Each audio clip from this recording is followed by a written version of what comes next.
For most of my life, I've had a strange reoccurring dream.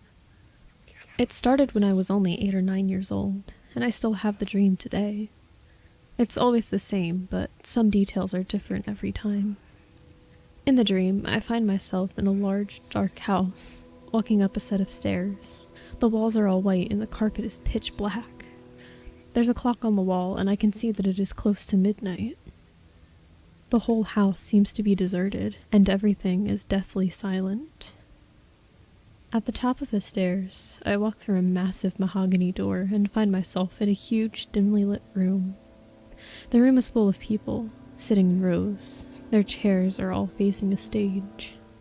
There's a person on the stage, sitting in a red leather armchair, and the audience is watching intently. The person on the stage seems to be speaking in a low voice, but from where I'm standing, I can't hear what they're saying. Each time I have the dream, there's a different person on the stage.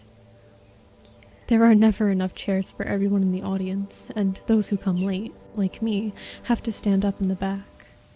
Sometimes, a vacant chair appears near the front.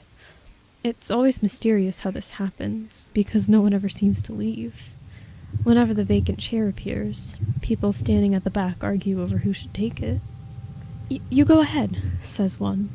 Oh no, that's all right, says another. You have it. They often insist that I take the vacant chair, but something has always told me not to do it. Aren't you going to sit down? They ask. I always shake my head and let someone else have the vacant chair. One night, I recognized the person on the platform. It was a man who I knew very well. The next morning, I called him at work and his secretary answered. I told her I wanted to make an appointment to meet the man. I'm afraid you can't, she replied. He passed away.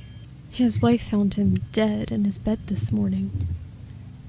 Not long after that, I had the dream again, and I saw another man on the stage who I knew. It was my next-door neighbor. He seemed to recognize me too, because he nodded at me. The next morning, I called around to his house, but when I knocked on the door, there was no answer. I banged and banged on the door, but there was no sign of life. After a while, I became worried and called the police. When they came in and broke the door down, they found my neighbor dead in his bed. He died in his sleep of a sudden heart attack, they told me. I don't know if it was just a coincidence that I dreamed about these two unfortunate people, and they happened to die in exactly the same way.